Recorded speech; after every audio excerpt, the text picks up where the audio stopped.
So this is the brand new Volkswagen ID.7, the newest member of the ID passenger car family from Volkswagen. It's also now the largest member.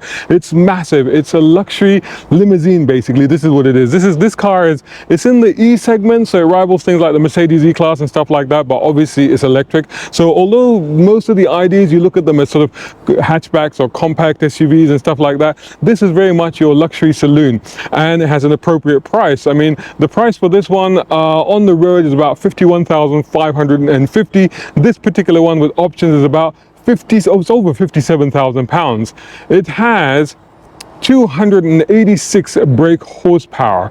It has 545 Newton meters of torque. It will do 0 to 62 miles per hour in 6.5 seconds, and it will reach 112 miles per hour. It will give you a range of 383 miles. The 77 kilowatt battery, quick charging, can get it up to 126 miles in just 10 minutes.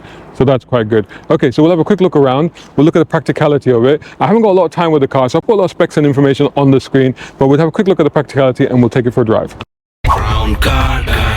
Check this out, guys. It's my book. It's my first novel, and it's written for car fans like you.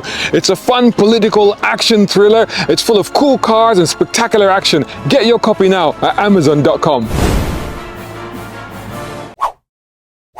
Oh, there we go. So it isn't actually, so it's got the black logo on it, but it isn't actually the button. The button is just underneath it. It's not powered. Oh, actually it is powered, so we'll try that when we close it. Quite a massive boot, actually. I would say pretty huge. Of course, it's got a floor. It's got split folding seats. The hatch really gives you a lot of space to load it up, so it's a very, very convenient in that sense. So there's a lever here to drop the rear seats for that 60 folding aspect. So this side, I guess, is for this side, and then there's another one here for the other side. The triangle is mounted under here. There's hooks. There's also, I think, like a ski slot. There are pockets on each side and a netting that you can also have, and of course it's got a false floor, and all the charging cables are underneath that. It's not actually, has it got a double false floor? Oh wow, look at that.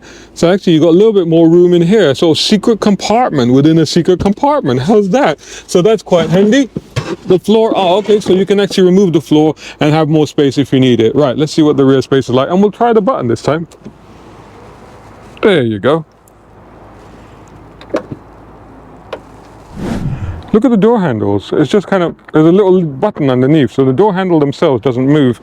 And that's a pretty, look at that, it's a big wide opening. I mean, it really is limo-like, and you get in here, we're about to make these lovely carpets a bit dirty, but apologies Volkswagen. But wow, this is actually very, very roomy. You got the panoramic roof, which apparently is one of a kind. Somewhere you can actually make it opaque. And look at that, it's quite a massive amount of space here. Nicely contoured seats, you know, with these blue piping is quite interesting. Massive armrest, look at that. Again, with that 2 cup holder, mini cup holder sort of thing here. There's a ski slot there. You got vents back here, you got control, you got your own heated seats and climate control. Then you got the USB-C there as well. You got pockets down there as well. Nice Harman Kardon sound system. This is really nice actually back here. It's very, very spacious. I mean, I could travel like this no problem at all for miles and miles. This would be very, very comfortable indeed. What's it like in the front? Let's find out. Ouch! That's interesting. So watch out for this line here, because I did just bang my head on that. So that's interesting. So yeah, move forward when you get out. So here we are. Look at that.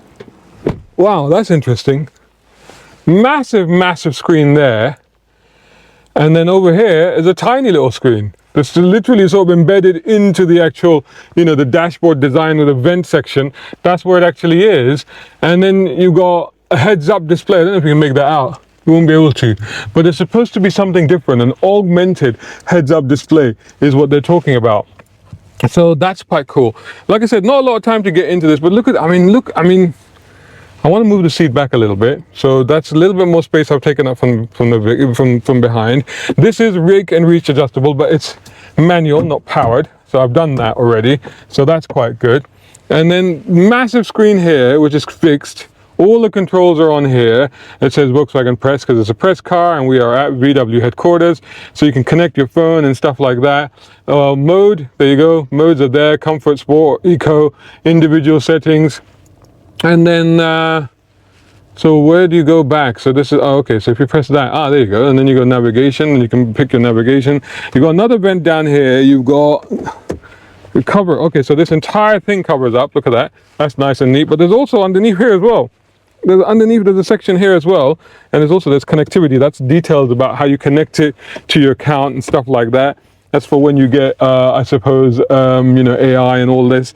You've got your charging in this, and you've got wireless charging as well, cup holders. You can put your key in there, I guess. Maybe that charges that. And then this opens the cubby box, which is very, very deep as well. Plus it's got this sort of pocket as well that you can use. So that's quite good. We've got buttons on the steering wheel. Now this is the drive thing. There's no drive thing here, by the way. No drive thing here. So drive thing is actually here. So you rotate this. This is kind of weird. You have to rotate it, which caught me out initially because I was like, how does that work? You know, you got your mirrors there, your windows there, is your lights there. Everything else is on here, I think. So if I go back into there, okay, here we go. So vehicle. There you go. Comfort light, exterior, interior, heads-up display, brightness, all the rest of it. ID light, cockpit. Wow, lots and lots of details. Heated seats, cool fan, all the rest of it. App connect, parking, driver profile. Okay, so you can set your own profile and stuff like that. Lots and lots of things there. Background. Oh, okay, so you can change the background of the screen and stuff like that. So charging. What do we got at the moment? What did it tell you? So here we go. We've got 284 miles, 86% charge. Shout out time, guys. Thank you so much. Hey, if you enjoy my content, why not get involved? Buy me a coffee. You can do that at either of these links. Or if you're watching on YouTube, buy me a thanks or take out a membership. It all helps. It really does. So this is the thing, just turn that and it goes. So once I got in the car, once you sit in the car, it actually starts. So I got what I call bum ignition. So once you sit in the seat, actually it's there, it's on, and then basically put your foot on the brake and it's started, it's ready to go effectively. Then you just twiddle this forward and now it's in drive, so it's ready to go. So now let's get it out of here and let's see what it's like on the road. Big old beast this. You got that, the full bleed mirror, so that's quite nice. It does have, in the car park, as I was maneuvering it around, it does have a full 360-degree camera, so that's quite handy. Again, for a car of this size, it's quite useful to have, you know, the knowledge that it's got that sort of space, well, that sort of visibility all around it. From the driver's seat, visibility is not too bad. I mean, you know, I feel, although it's like a saloon, it's like a limo saloon, but I feel like when you're sitting in it, the seating position is a little bit more SUV-like. So you are definitely sitting quite high up in a sense, you know, more so than you might imagine in a car like this. And I think I'm just going to move that up a little bit, get a bit more comfortable. Yeah, that's a bit better. And so you are sitting, so you do have a little bit of a vantage point from here.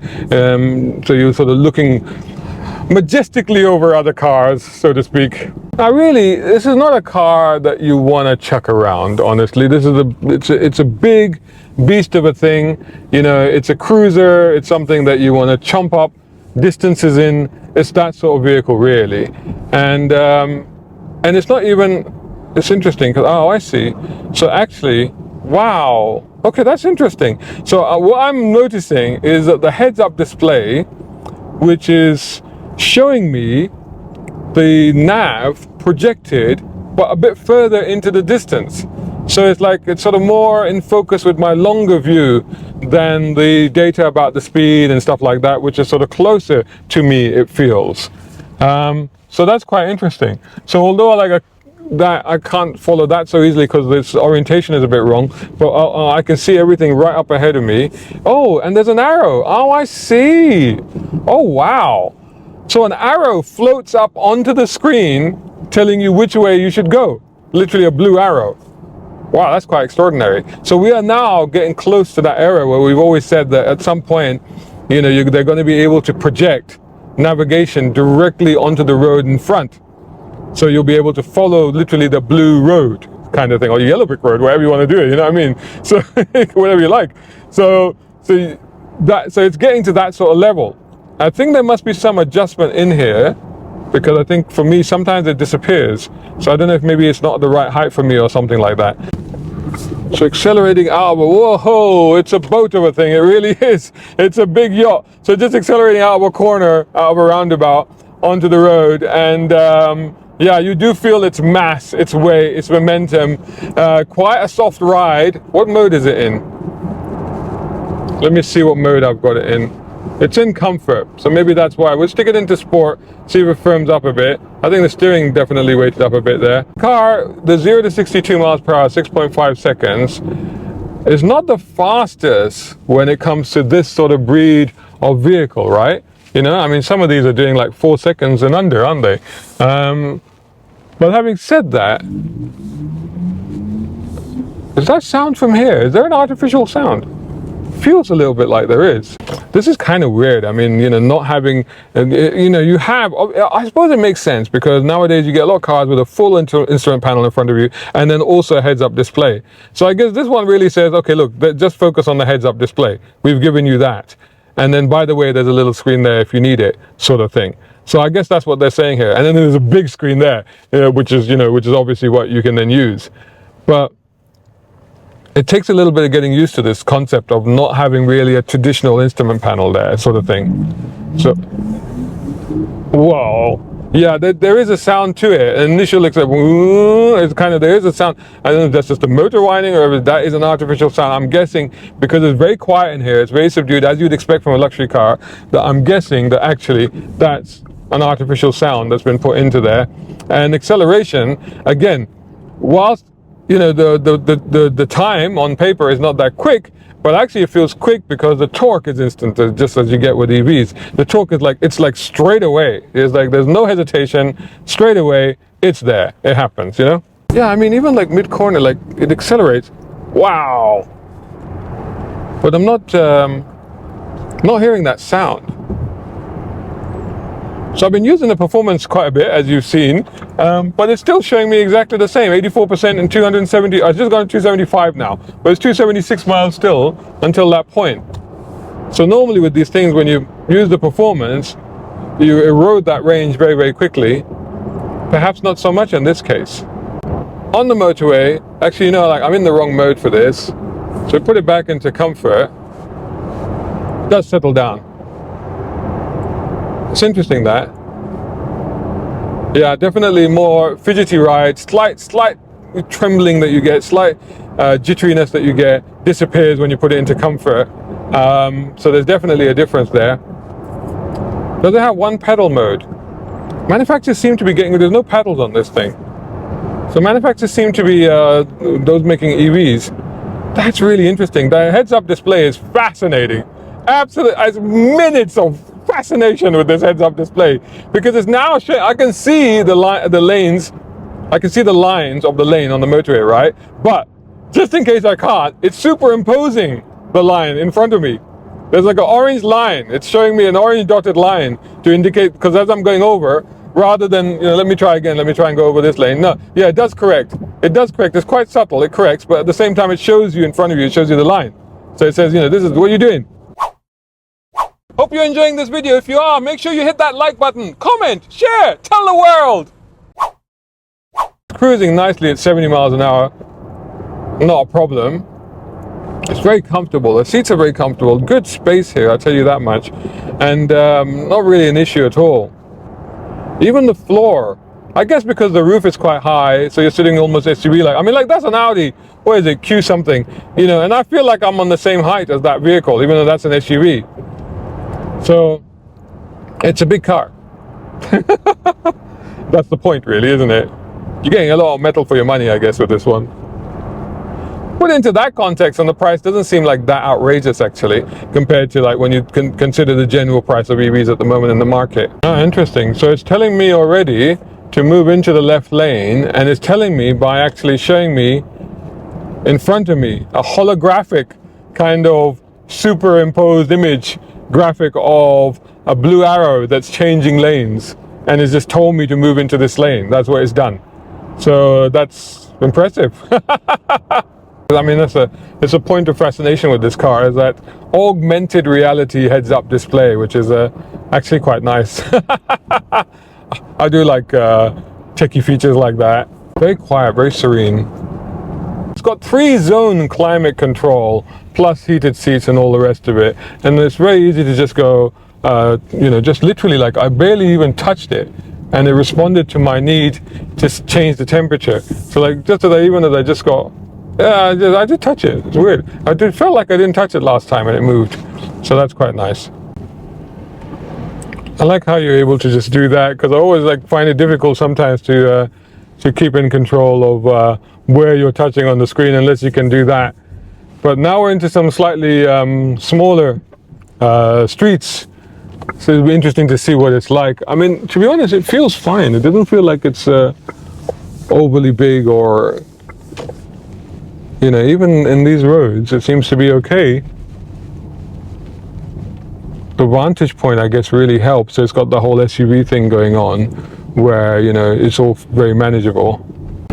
The ride is actually really good, you know, because often I talk about the fact that there's a kind of rigidity that you get in EVs because of the battery pack that's in the platform. And it's not so apparent in this. The ride actually is very soft on this, so it's quite cushy. Even over the speed bumps, you can just feel that there is a kind of, it's quite strong, quite firm in its lower body in terms of the physicality of its construction, but not so much in terms of the ride. It's quite good. Oh, big old beast. Yeah, you really have to coax it into a corner. You do feel the size of this thing, definitely. This is not a car that you want to be checking around, that's for sure. But if it's something that you want that's comfortable, so what are we down to? 264 miles, 81%. Not too bad, I suppose, you know, considering it's a real comfort thing. It's a comfort thing. It's a luxury thing. It's a comfort thing. That's what this one's about. Get up to speed very quickly in this. Not an issue. Cruises happily. Slight bit of wind noise. Very slight. Not too much. Not really an issue. So yeah, and also like looking at the quality in here, it's really, really nice. I mean, soft touch here. That's a little bit hard, but still kind of soft actually. And you got these things here. The blades on the vents, very, very nice. Buttons, switches, everything just as you would expect it to be, you know. It's all very, very good, very solid. I mean, again, we've played with this, haven't we? So, about what you'd expect. Not really an issue with the quality. Liking the car, liking the space, liking the comfort, liking the drive actually. You know, not a sporty drive. It's not a sporty drive, okay? Don't expect it to be a sporty drive. But if you want something that's big and comfy, you want to cruise around in it, yeah, this is your boy. This is your boy. Oh, so thumbs up.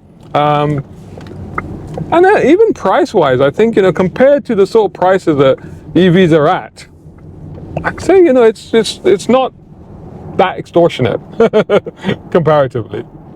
All good. Let me know what you think of it in the comments below. A brown car.